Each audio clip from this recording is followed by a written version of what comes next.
Welcome to Seattle Sound Then and Now. I'm your host, Owen Wright from the Seattle band, My Sister's Machine. My director, David Yama's in the house. How are you, Dave? Doing all right. How was your week? It was pretty good. Very productive. Yeah, you've been working really hard on the edits on the show.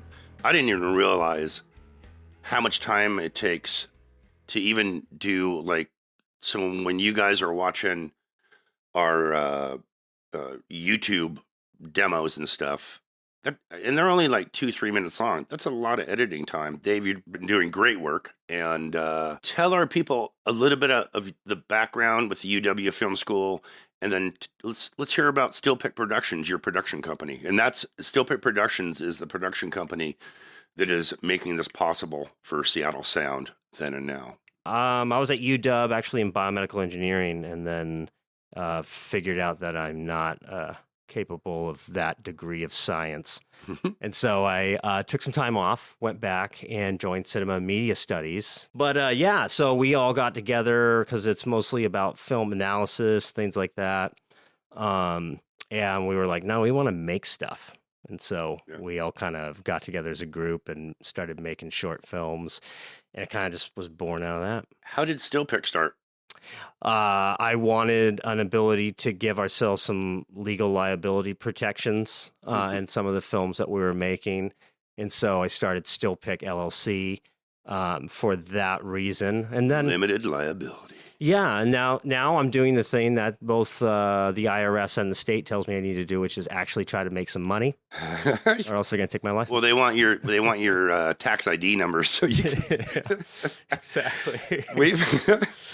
We've actually been fortunate enough to have some people picking us up, sponsors and stuff, and you'll hear those commercials as we get along. But I am super happy to have one of my best friends, my wingman in My Sister's Machine, and one of the coolest dudes I know, Mr. Chris Ivanovich. Welcome to the pod at Watchcast, buddy. Thanks for being here, man. Thank you, Owen. You're too kind. I'm just going to start out as I usually do. Chris, when did we first meet? I knew who you were long before you knew who I was. So I was a couple years younger than you, and I was around at all the the parties, the shows. Yeah.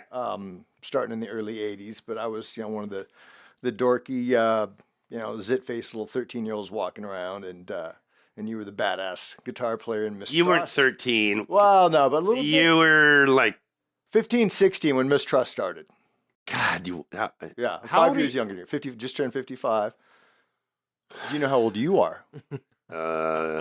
Old enough to know better. Anyways, you hit a big milestone, allegedly. Allegedly. Correct. I can neither confirm or deny that allegation. I remember when I first met you because we got turned on, Chris Godey and I got turned on through the Alice guys.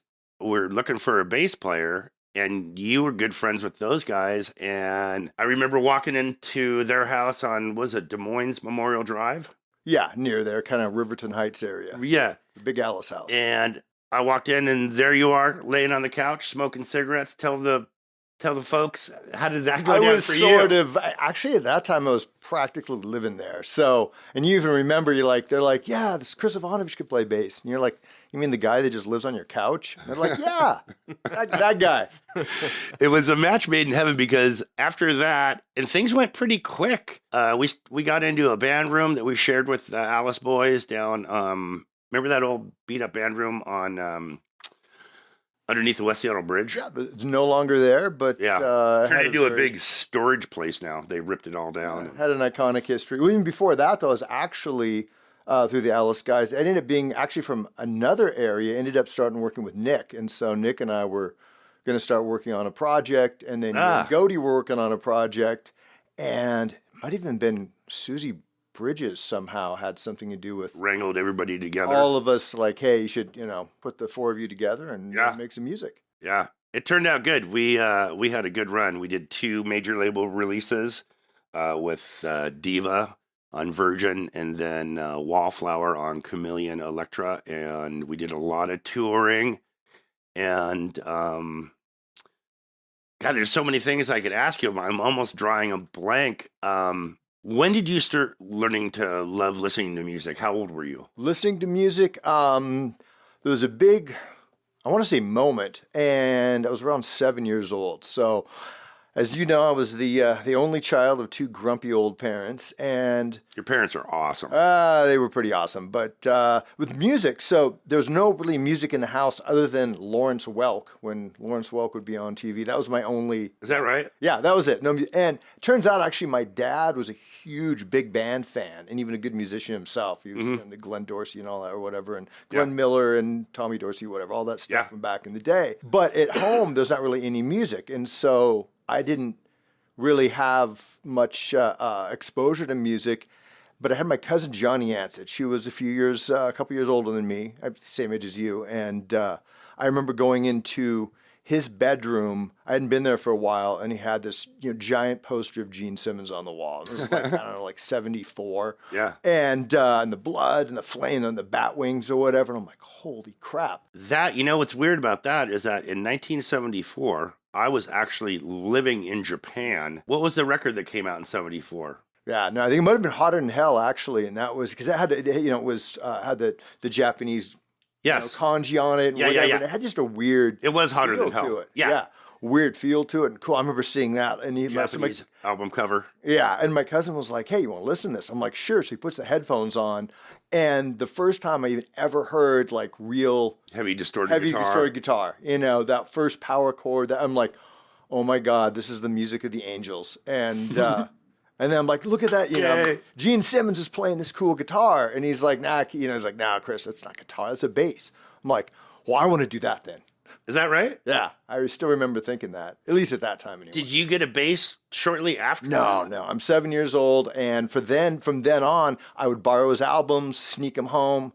Almost like that Kiss movie where I take the Tony Orlando and Dawn album cover, and then I would slip in Hotter Than Hell, and so my parents wouldn't know. Good job. Yeah, and I'd go in and just listen on headphones. It's called hijacking. Yep, and just fell in love. And then Black Sabbath. He was really into Kiss and Black Sabbath, so I just remember that's all I would listen to, and that's all I even knew about 8, 9, 10, 11 years old. When did you get your first bass? So I was in 7th grade, and that same cousin, he had one of those cheapy Sears SGs, Sears SG copy. It had, had like 3 strings on it or something. Yeah.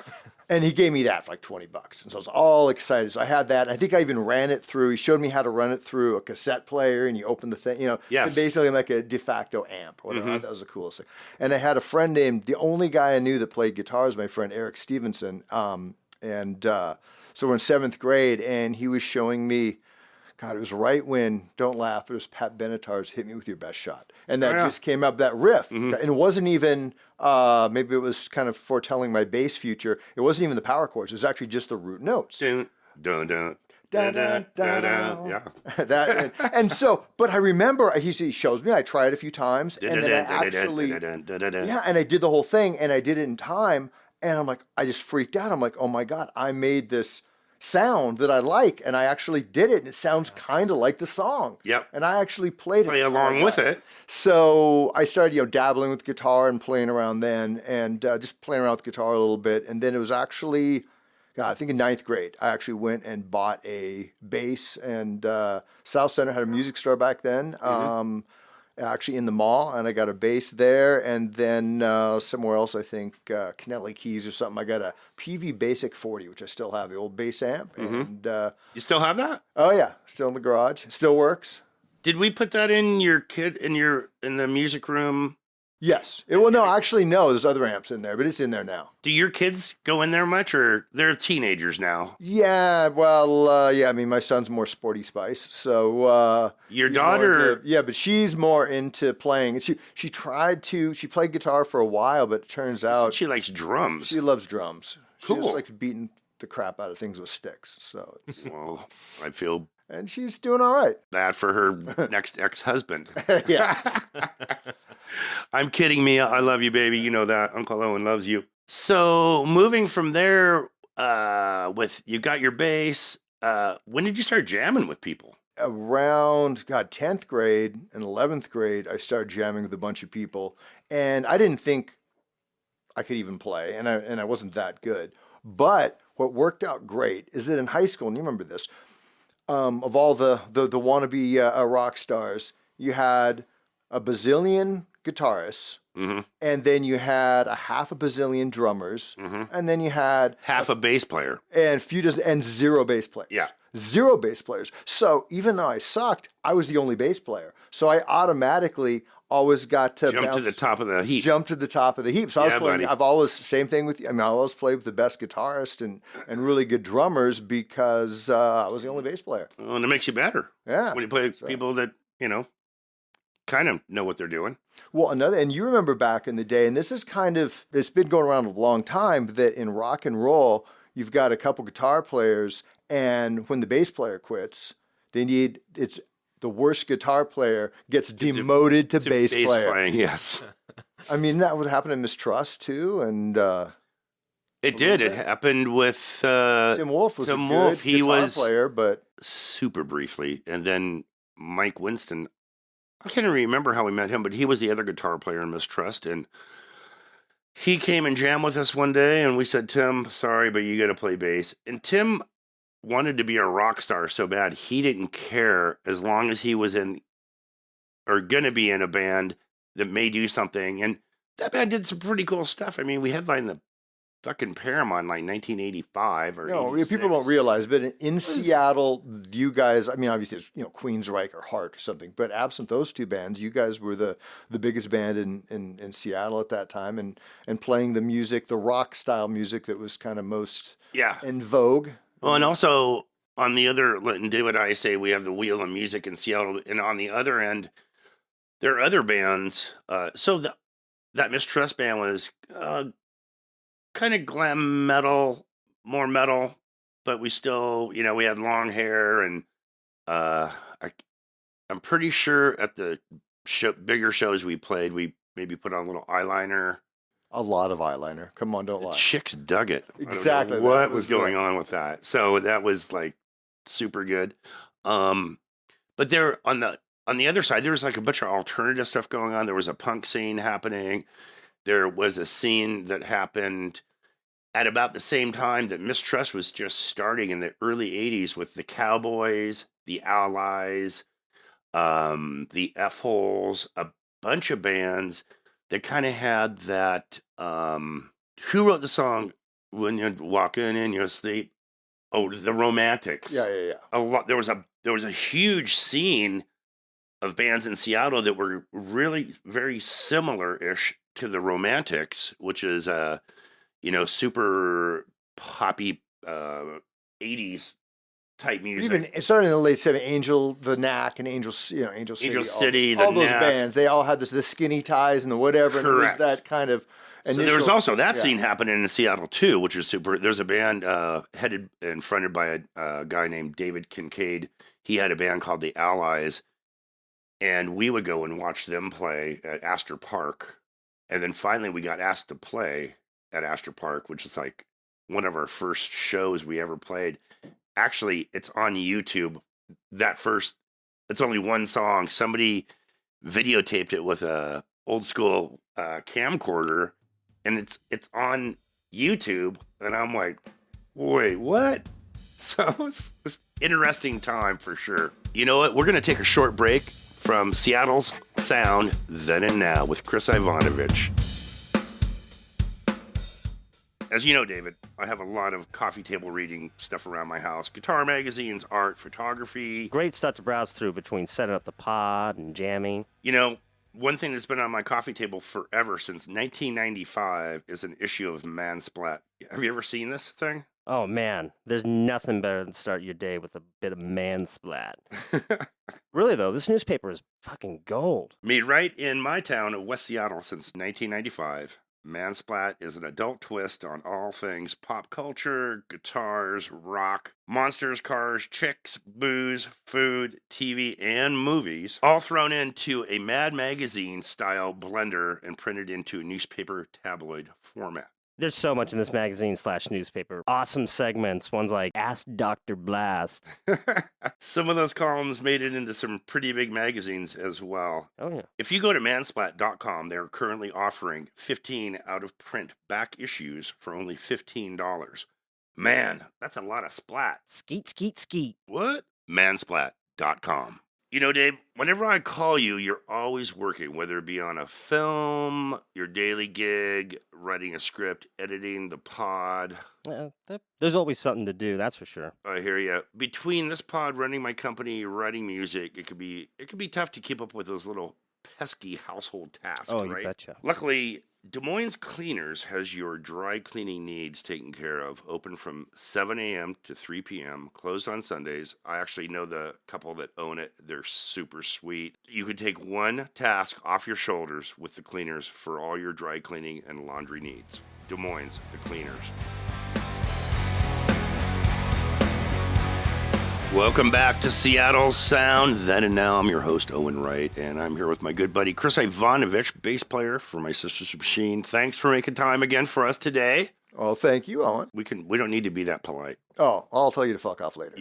Very good. Fuck you too.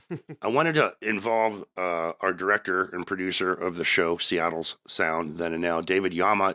Dave, you want to ask Chris some questions? Because Dave is basically half our age. A huge music fan, which is how I got tricked into doing this show through him. I don't know how you worked out. Good job. Dave? You had the music scene, like you were saying, that, Mistrust was out there doing things. And now you have this transition that's kind of going on. You got, your glam metal bands, you got your punk bands out there, and now people are coming of age and new bands are starting to form. And if there is a sound of Seattle, I guess this is where things may be. Yeah, I mean, in my estimation, it was around 87 when those kind of scenes started to mingle, coalesce, so forth. So, yeah, I mean, there was Alice in Chains that Nick was in. We've talked about that. Definitely, of course, and definitely on the glam, pop rock, whatever you want to call it, side of things, solidly. Yeah. There was a band called Sato, and that was a band that Mike Starr, the original bass player for Alice in Chains, and we grew up together in the same neighborhood in Burien, and actually not too far down the street from here. Yeah. And so that was definitely the classic kind of hard rock band. Shadow, that had the Friel brothers and Mike McCready. Again, very much just the classic. Remember the band Lipstick out of West Seattle with Paul Passarelli singing? Yeah, I remember them. That was even and Brock Growie, Burien. Well, he was another, and he was another one in that. Was scene. he also in Sato? No, Mike? I don't believe so. I don't think so. Possibly, I don't remember. God, that was a long time ago. Yes, long time ago. Everything kind of runs together. But anyway, so there was that kind of, for lack of a better, kind of the suburban rock scene or whatever, and that's when I met actually all the guys from Green River, Mudhoney, when they were first starting their bands. A lot of us, including Kim Thiel from Soundgarden, worked at Seattle Filmworks. We all had these crazy jobs, shoving film in little canisters and developing photos. It was a really big company for, about 20 years. Out of business now. I mean, I'd be surprised if you could even find one of those cameras somewhere. You could probably order one online where you can actually take the photo. Then what were those? 35 millimeter cameras. Yeah, 35 millimeter. Yeah, but what was the one from Polaroid? Polaroid, where you could actually take the photo and it comes out the front of it? Polaroid. Kids get those now as a vintage thing and pay $5 a photo. Exactly. Yes. Yeah. I paid $5 a photo. But when that was happening, I was like, that's really cool, you know? Yeah. Because you could take a picture of your friends and stuff, whether it be at band practice or wherever, and actually have that photo right then and there. Now, I want to turn the tables a little bit on you. Oh, no. Mr. Host. Slow down now. So Seattle Filmworks. So again, it's, people also don't understand. I try to explain to my daughter that even when it was a big deal, like growing my hair out to be in a rock and roll band, even in like 84, I couldn't get a job. I literally went into Denny's to be a dishwasher and just turned 16, and they're like, we're not going to hire some dude with long. That just wasn't a thing. There was no waiters with long hair. People don't realize that was like you were, you were like kind of blacklisted. And you could be a dishwasher, but you'd have to have your hair up underneath the hairnet or something. Hairnet, yeah. doing dishwashing. It was like that even in the early 90s. I worked at Yeah. Ivar's Acres of Clams, although my hair was growing out and not down because I got really curly hair. Yeah. And I would have to wear a hairnet because I was a busboy. Oh yeah, no, over your bouffant. I remember. It was a Buffon. It was a bouffant. It was a bouffant. Anyway, Anyway, so rewind back to the early mid '80s and Seattle Films Works. So it's a company where they had to labor intensive, simple. You put the little film. they literally would hire anybody. Yes. So who shows up there? I worked there. Chris Godey, Mark Arm from Mudhoney, Kim Thiel, Soundgarden, Bruce Fairweather, Mother Love Bone, Green River. They were in Green River at that point. Mark Armour. Yeah, and some other guys in other bands that I just remember one time my job at the Filmworks was to cut up the photos that were on a roll and match them to the negatives that had a little stripe of white paper on them and they were numbered. Yeah. And I would have to cut them up, check for that order, how many photos are in this order. If some of the photos were developed weird, I could send them back and write a little note on the photo. You need to do a DR20 for there's too much red in this or whatever. And I'd be sitting there for 8 hours a day cutting up these photographs and getting these orders together. And one day, Mark Arm from Mudhoney walks up to me, and I had headphones on. And I was listening to On Through the Night, Def Leppard. It had just come out. And Mark Arm came up. He's like, "Hey, Owen, what's up?" And I didn't really know him that well. And he didn't work in my department, but he knew that I was in a band. And he's like, "Hey, I want you to check this out." And everything back then, when we listened to stuff, it was either on not so much 8-track, that was more in junior high school, but cassette tapes. Cassette. Yeah. Always. And trying to record on a little 4-track cassette recorder, stuff like that. Learning how to do that. But he gave me a tape. He goes, "Hey, man, I want you to listen to it." And it was a cassette tape that had the Stooges on it. And at that point, he was really into that genre of music. I had no idea what it was. I'd never heard of the New York Dolls. I'd never heard of the Ramones. Yeah, Stooges, MC5, all that early 70s Detroit. Blue Cheer, Yeah. all this stuff. But he was super cool about it. He knew I was in a glam band. He's like, "What do you listen to?" I go, "It's a new band called Def Leppard." He's like, "Oh, huh." He didn't want to listen to it because he knew it was kind of butt rock or whatever. Well, I don't even know that we had it named butt rock at that No, point. not yet. It was... But it was nice how all those guys would commingle with us at work, and then we'd sometimes go and see shows. They were gigging before we were, and then we started like doing shows together at Guerrilla Gardens. I think one time Mistrust opened up. It was either Green River, and I said this before on the show, it was either Green River or the very first start of Mother Love Bone, but I can't remember. That was a crazy starting of a hub of music. Well, yeah, because you're looking at people like sorting film, and here's the guitars for Soundgarden. Here's you go down this list of phenomenal musicians and who ended up being iconic musicians, all working together at this minimum wage job, all in the same place in Seattle. So it's kind the of most mundane job ever. We're going to be right back after a short break. Thanks, guys, for listening.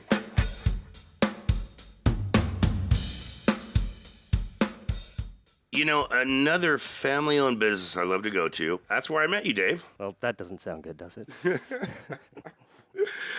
Located at Burien at 5 Quarters Plaza off First Avenue, Burien Liquor and Wine is a family-owned and operated with a small, tight-knit staff who, I know everybody that works there, you guys are awesome, and the largest selection of wines and spirits that you'll find west of I-5. Deals all day, and they even display out-the-door pricing. Open 7 days a week from morning to night. Burien Liquor and Wine has your adult beverage needs taken care of. I go there every morning. Dave, you own a home, right? I do. A townhome, but yeah. Being a homeowner has its perks, but also it's a lot of work. Oh, for sure. Loads of stuff I didn't think about. Like one of my showers is leaking into the wall and floor. Part of my deck is starting to give out. You know, there's always something that needs fixing, or maybe you want to upgrade in the master bathroom, redo your deck, have an island put into your kitchen with a hood over it. Don't even get me started with the kitchen. We need a total overhaul with that, and I have no idea where to start. You know, there are professionals who can help design and develop that for you, like Design Develop, local construction company that specializes in just that, designing and developing all those upgrades in your home to make it your home. Design Develop for all your construction needs.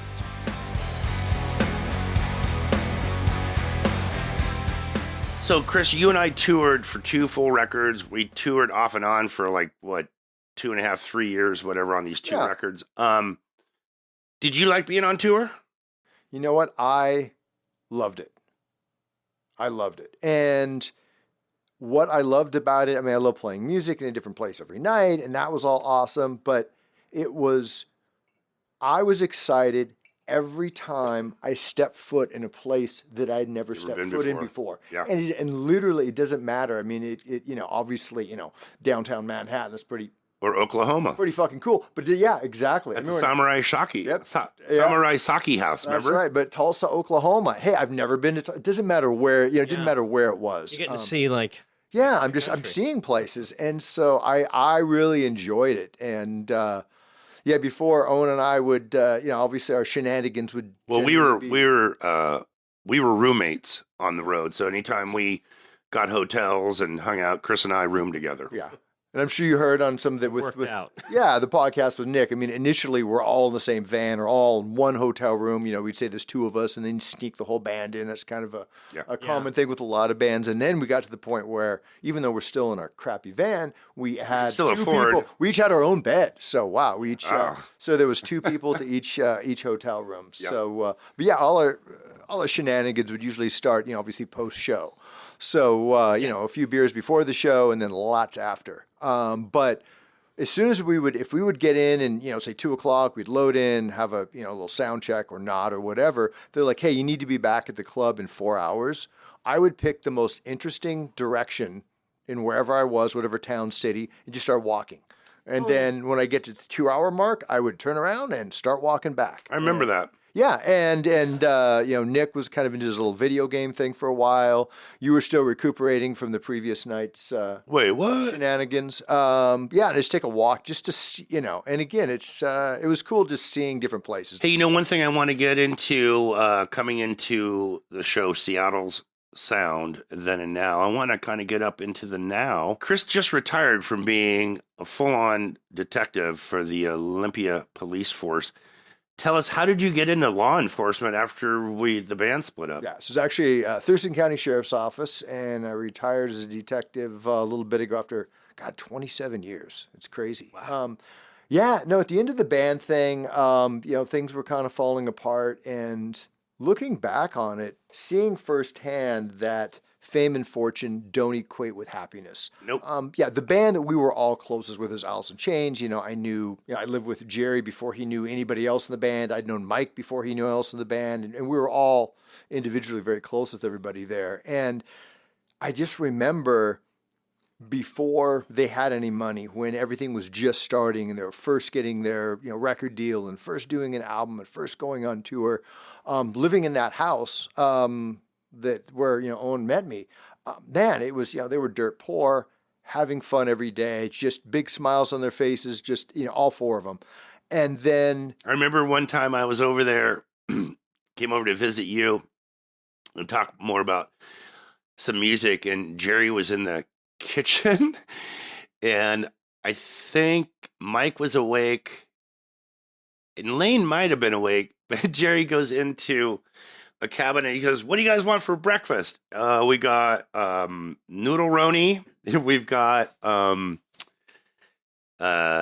was the Top Ramen? Everybody lived on Top Ramen those days. Top Ramen, but he picked out what was the SpaghettiOs. Spaghetti. Yeah, you guys want? And everybody's like, SpaghettiOs. Oh, those are awesome. Yeah, so he made up a big pan of SpaghettiOs, and I think he put up some crushed bread in it that was moldy and some salt and pepper, and it was delicious, and we all loved it. But the crazy thing is seeing firsthand just getting up and eating SpaghettiOs, sharing a can of SpaghettiOs and some old bread. It was and it bitchin'. was just the day was wonderful. Yeah. What I really want to get to, because we sidebarred a hair, how did you get into wanting to be a cop? So again, at the end, I don't of even this, know if though, I actually even know that story. Yeah, at the end of everything, seeing those guys, not being, again, it was when they, separate houses or whatever, and they're living on their, but anyway, they weren't that happy. And so I realized, like, man, do I want to work hard again to go back to even where we were at, Continue on musically. yeah. I actually was really, I was always into the knob twiddling and the engineering and producing. Yeah, you love that. Yeah, I mean, every time. You still love it. When you come over to my house and I sit in front of the digital 8-track, you like come up with this crazy mix for a song I just did. I'm like, I never thought of it that way. Yeah, you're really good at it. I wanted to do that. But then I thought it's too close to what I was doing. I was looking for something 180 degrees different. I thought, what's more different than being a cop? So I thought, you know what? I'm going to. You started out in Eastern Washington, cut right? my hair. Yeah, I got a job in a small town. As a small town, and that was crazy because there was basically living with you on Capitol Hill, and then there wasn't that much later that here I am finding myself as a small town cop. It was kind of surreal. But I remember you telling me a story of one of the first calls you got once you finally got your credentials and you went through police academy, I'm assuming. Yeah. Yes. And you told me you got a call one night around 11 o'clock or midnight, and we've got a rollover crash on some rural road out. So that was the big city of Warden. It's the middle of So it was nowhere, in Warden, south of Moses Lake. And you told me that you got a call from the office saying, Officer Ivanovich, we need you to get out. There's a rollover.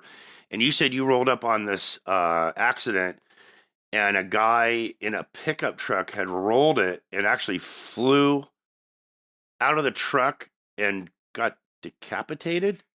Is that right? Yeah, it was actually a woman, and it's crazy because all the roads out there, it's all farm country, everything's flat, and no people trees just or whatever. flying around like crazy. And it was a rollover with no seatbelt, and this person was ejected, and then like the body's there, and I'm like, wait a minute, what's that over there? And it looked like oh shit. It was like the exploded watermelon. That was the first time I'd ever seen like an actual. At that point, as a new officer, were you thinking, maybe I made a wrong decision in this job, or what were you thinking?